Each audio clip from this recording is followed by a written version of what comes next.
mi nombre es Alejandra. Mi nombre es Gaby. Y este es un nuevo video de Explosión Honduras.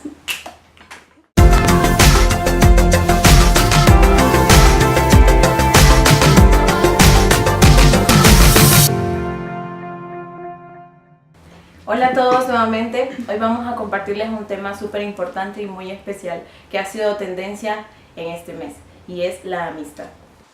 Bien, como sabemos, siempre nos preguntan como ¿qué es un amigo? Entonces en este video le vamos a estar explicando qué es ser un amigo desde el punto de vista cristiano, y ya verás que es la mejor amistad que puede haber, y espero que estos tips que te vamos a dar los puedas aprender y hacer con tus amigos. Y vamos a empezar con la mejor amistad de todas, que es la de Jesús. Porque Jesús dio amistad verdadera. Porque qué amigo, como dice Proverbios, qué amigo es el que va a dar la muerte, va a morir por un amigo, por otro amigo. Entonces, como anteriormente les decía Gabriela, la verdad, nosotros no tenemos como que un manual donde nos podamos guiar de cómo ser un amigo o cómo podemos nosotros tener buenos amigos, ¿verdad? Y hoy vamos a enseñarles acerca de lo que es la amistad basado en lo que Jesús fue, ¿verdad? Cuando Él estuvo aquí en la tierra, y la amistad que nos sigue ofreciendo hasta el día de hoy. Entonces vamos a comenzar compartiéndoles acerca de ciertas personas con las que Jesús se relacionó cuando Él estuvo aquí y cómo nosotros podemos captar algo acerca de la amistad, de cómo Él se la brindó a las personas que vamos a relatarles, ¿verdad? Y la primera de ellas es Pedro. Yo no sé si ustedes han escuchado mucho de él, ¿verdad? Pero hoy vamos a relatarles una pequeña historia, varias pequeñas historias en las que Jesús tuvo con Pedro. Una de ellas fue cuando estaban en la barca y Jesús se paseaba por la orilla del mar, ¿verdad? Y todos los discípulos miraban una sombra a la orilla del mar y empezaban a preguntarse si era un fantasma, ¿verdad? Pero luego se dieron cuenta que realmente era Jesús, y uno de ellos, de sus discípulos, que era Pedro, comenzó a decirle al Señor que él quería estar donde él estaba, y Jesús le dijo que caminara sobre las aguas, ¿verdad? Y Pedro tuvo sus dudas, tuvo su miedo, pero él igual se lanzó a dar esos pasos de fe sobre el agua, y él caminó sobre el agua. Pero lo que podemos observar en este caso, ¿verdad?, es que Jesús brinda ese tipo de amistad, ¿verdad? En el que Jesús se encarga de impulsar a los demás y desafía sus miedos, desafía su fe. Y yo creo que eso es una de las cosas más importantes en las amistades, ¿verdad? Que tener un amigo, no hay nada mejor que tener un amigo que crea en los sueños que tú tienes, no hay nada mejor que tener un amigo que te impulse a hacer cosas que quizás te dan miedo. Y no solo que te impulse, sino que, por ejemplo, cuando tenés un problema y vos decís, no tengo la confianza con mi mami, con mi papi de hablar, pero tenés un amigo con quien puedes hacerlo. Y eso es verdaderamente importante en una amistad, poder ayudar a tu amigo en una situación difícil, porque ahí dice que es cuando se ve la verdadera amistad. Cuando tú estás en ese momento difícil que tu amigo está pasando, entonces tienes que aprender a identificar, porque los amigos se conocen. O sea, nosotras nos conocemos y sabemos cuando algo anda mal, cuando se siente mal, o por chat nos escribimos, y eso es como algo de nuestra amistad que nosotros podemos compartirles a ustedes, estar en los momentos malos. Los amigos están para apoyarse. Y así como lo hizo Jesús, ¿verdad? Que en esa ocasión, cuando Pedro caminaba sobre las aguas y comenzó a dudar en un momento, se comenzó a hundir. Y Jesús llegó y le tomó su mano, ¿verdad? Y muchas veces eso acontece en la amistad, ¿verdad? Como les decía Gaby, a veces en momentos difíciles es cuando necesitamos de ese amigo que nos tome la mano y nos levante, nos impulse, nos anime. Y en muchas ocasiones hemos tenido momentos así en los que quizás una de las dos está pasando un problema, ¿verdad? Y no hemos tenido como que el miedo de podérselo contar a la otra, de podérselo compartir, porque sabemos que para eso estamos, que hay una confianza y que para eso estamos, para ayudarnos, para apoyarnos y todo eso, ¿verdad? Y otra situación también que sucedió con Pedro fue cuando en el momento en que Jesús fue entregado, ¿verdad?, a los soldados, donde Judas lo vendió. Y en esa escena podemos ver cuando Pedro toma la navaja que él carga y le corta la oreja a uno de los soldados, ¿verdad? Y Jesús le dijo, como tratándole de llamar la atención, diciéndole que no fue correcto lo que él hizo.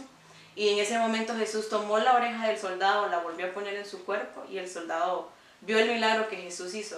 Pero lo que me impactó de esa historia y de esa escena es que Jesús se encargó de enseñarle a Pedro de cómo hacer las cosas O sea, a pesar de que Pedro cometió el error, Jesús cubrió esa falta de Pedro y le mostró que de esa manera no se arreglan los problemas. Y muchas veces creo que eso es importante también en la amistad, donde unos con otros, ¿verdad? Nos corrijamos con amor y no juzgar, porque esa es otra de las cosas. O sea, vos tenés a tu amigo y le decís, estás haciendo esto mal, sos irresponsable, sos impuntual y todo eso, pero ¿qué estás haciendo para edificarle?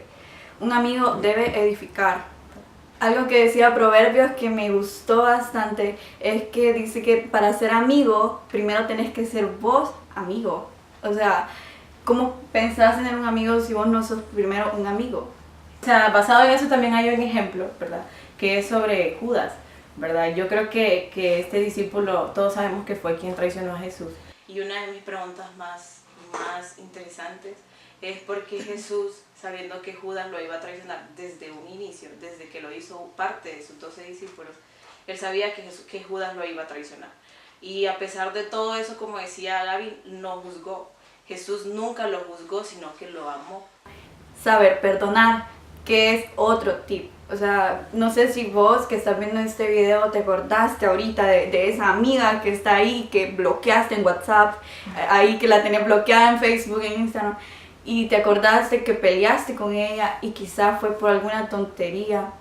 Entonces tú tienes que pedir perdón, aunque tú no tuviste la culpa. Y no sé si te traes a la mente a esa persona en la que Dios se está poniendo ahí, que tenés que pedir perdón porque los amigos así son. Sí, perdonen. El amor, dice la Biblia que el amor cubre todas las faltas, ¿verdad? Y si nosotros amamos realmente a una persona, sea como sea, creo que el amor se basa en amar a esa persona tal y como es, ¿verdad? Con errores, con como Jesús, porque Jesús nos amó primero y nos eligió. Y, o sea, ¿qué hacen los amigos? Los amigos se cuentan todo, ¿verdad? Entonces Jesús fue amigo de nosotros porque Jesús nos contó todo lo que el Señor le decía y se lo contaba a sus discípulos. Él contaba a sus amigos, sus discípulos los contaba como amigos. Como Natanael y Felipe, por ejemplo, que Felipe fue quien le contó a Natanael, por ejemplo, cuando tú tienes una noticia súper buena, tú dices, ay, pasé la clase, wow. Yo lo he hecho con Alejandra, como, ay, no me llega la nota. Incluso cuando no las pasa. Y me llega la nota y la pasé y yo, wow, le pasé. Es increíble poder tener un amigo con el que tú puedas compartir ese tipo de alegrías, y es como el ejemplo que te voy a dar, como Felipe y Natanael. Felipe le compartió a Natanael su amistad con Dios, le compartió las buenas nuevas, porque qué mejor compartir esa alegría con un amigo. Entonces Natanael se volvió a Dios y se volvió discípulo, uno de los 12, por causa de Felipe. Ese es otro punto importante, que tú como amigo tienes que llevar a tu otro amigo a los pies de Dios. Una de las cosas que hizo Jesús todo el tiempo que Él estuvo aquí, ¿verdad? Fue hacer eso, hacer que las personas se acercaran y conocieran a Dios. Yo creo que ese también es punto básico de una amistad, que es tratar de acercar a nuestros amigos a conocer a Jesús de la manera en que lo conocemos nosotros, o quizás lo lleguen a conocer muchísimo mejor de lo que nosotros lo conocemos. Influenciarlos nosotros a ellos. Y la influencia tiene mucho que ver. Creo que es uno de los factores más importantes en la amistad, ¿verdad? Que siempre hay influencia, como por ejemplo entre nosotras dos hay cosas que a mí no me gustan, hay cosas que a ella sí le gustan, y a veces ella me comparte esas cosas que sí le gustan, y a veces aunque no me gustan, me trabalenguas. A veces aunque no me gustan, ¿verdad? Siempre como que capto algo bueno de lo que ella me enseña y viceversa, ¿verdad? Hay cosas que a mí me gustan y a ella no, y cuando yo se las comparto ella toma algo de lo que yo le digo. Y algo que quería compartirles ya para terminar, que es acerca de nosotras. Y recuerdo que en una ocasión especial, no fue hace mucho, fue hace poco, ella se acercó a mí y me abrazó y me dijo, yo sé que te había dicho que no creía en esos estereotipos de mejores amigas y todo eso, pero realmente hasta el día de hoy te has convertido en una mejor amiga para mí. Y en ese momento yo aproveché y me vengué y le dije, yo no quiero a mejores amigas ahora. No, es brava. Lo que le dije pues fue que ya no existen mejores amigas, sino que lo que existen son hermanas, ¿verdad? Y eso es algo que yo he encontrado en ella, una hermana, ¿verdad? Una hermana que nunca tuve y nunca voy a tener, pero la tengo a ella. Y bueno, recuerden que hoy más que nunca tenemos que ser amigos como Jesús. Y ahora vamos a responder unas preguntas que nos hicieron por los Insta Stories de Explosión Honduras, que son... La primera pregunta dice, ¿cómo tratar a un amigo inconverso? Bien, entonces siempre te vas a encontrar con un amigo inconverso. Siempre vas a tener amigos inconversos que no crean lo mismo que tú. ¿Qué es lo que tú tienes que hacer? Tienes que influenciarlo. O sea, si tú crees en Dios, tienes que influenciarlo de la mejor manera, hablarle de Jesús, darle las buenas nuevas de salvación. Una de las cosas que Jesús hizo también, ¿verdad? Fue comer con la pregunta dice, ¿cómo tratar a un amigo inconverso? ¿Verdad? Jesús en muchas ocasiones compartió con pecadores, ¿verdad? Dice la Biblia, comía con ellos, ¿verdad? Pero el hecho de que compartía con ellos no es que él hacía lo que ellos hacían, sino que, como dice Gaby, él los influenciaba a hacer algo diferente. ¿Cómo alejarme de las amistades no edificantes a mi vida? ¿Cómo alejarte? Bueno, creo que si sientes que esa amistad realmente no está edificando tu vida, la mejor opción sería alejarse, ¿verdad? Pero si es una amistad que tú dices, ella hace cosas que yo no hago, o me influencia a hacer cosas que yo no hago, el deber de nosotros como hijos de Dios es influenciar a él, a esas personas, a hacer lo que nosotros hacemos para Dios. Pero si tú dices que no influencia, que no edifica nada a tu vida, lo más correcto es que sí te alejes. Y la última para terminar es, ¿cómo afecta mi vida espiritual mantener amistades inconversas? ¿Cómo afecta? Bueno, te afecta si te dejas afectar. O sea, tienes que siempre mantener una comunión con Dios porque estamos en el mundo, pero no estamos con el mundo. Entonces tienes que mantenerte fiel a Dios y aunque te digan Dios no existe o que te pongan música, tú tienes siempre que, cuando estés en una perfecta relación con Dios, una fuerte relación con Dios, lo que pasa en tu exterior no te va a dañar, no te va a perjudicar tu relación con Dios porque tú estás firme. Esperamos que este video te haya gustado muchísimo y que hayas aprendido acerca de lo que es la amistad y cómo mostrarse ser un amigo como Jesús. Y antes de irnos, queremos invitarte a que nos sigas en nuestras redes sociales, en YouTube, en Instagram y en Facebook como Explosión Honduras. Recuerda suscribirte y darle like a este video y compártelo. Ya.